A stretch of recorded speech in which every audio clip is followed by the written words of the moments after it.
Tile വിരിക്കുമ്പോൾ epoxy ഇടണോ എന്ന് ചോദിക്കുന്നവർക്കാണ് ഈ വീഡിയോ. ടൈല് വിരിക്കുമ്പോൾ എപ്പോഴും ഇത് അടുപ്പിച്ചിടുന്നതാണ് ഭംഗി.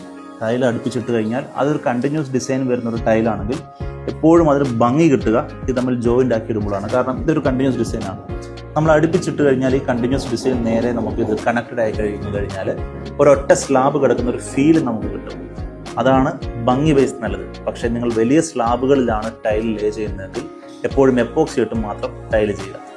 ഇത് പറയാനുള്ള റീസൺ എന്താണെന്ന് വെച്ച് കഴിഞ്ഞാൽ ഈ രണ്ട് ടൈലുകൾക്ക് ഹീറ്റ് ആകുമ്പോൾ ഒരു എക്സ്പാൻഷൻ സംഭവിക്കും. ആ രണ്ട് ടൈലുകൾ നിങ്ങൾ ജോയിൻ്റ് ആക്കിയിടുന്ന സമയത്ത് ഇത് ഹീറ്റ് ആകുമ്പോൾ ഈ എക്സ്പാൻഷൻ സംഭവിക്കുമ്പോൾ ആ എക്സ്പാൻഷൻ സംഭവിക്കാനുള്ള ഒരു ഗ്യാപ്പ് നിങ്ങളവിടെ പ്രൊവൈഡ് ചെയ്യുന്നില്ല എങ്കിൽ ഈ ടൈലുകൾ തമ്മിൽ കൂട്ടിമുട്ടി ഇടിച്ച് പൊട്ടിപ്പൊങ്ങി വരാനുള്ള സാധ്യതകളുണ്ട്.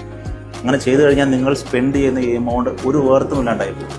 അപ്പോൾ എപ്പോഴും നിങ്ങൾ ടൈൽ ചെയ്യുമ്പോൾ പ്രത്യേകിച്ച് വലിയ സ്ലാബുകളാണെങ്കിൽ എപ്പോക്സി ഇട്ട് മാത്രം ടൈൽ ചെയ്യുക.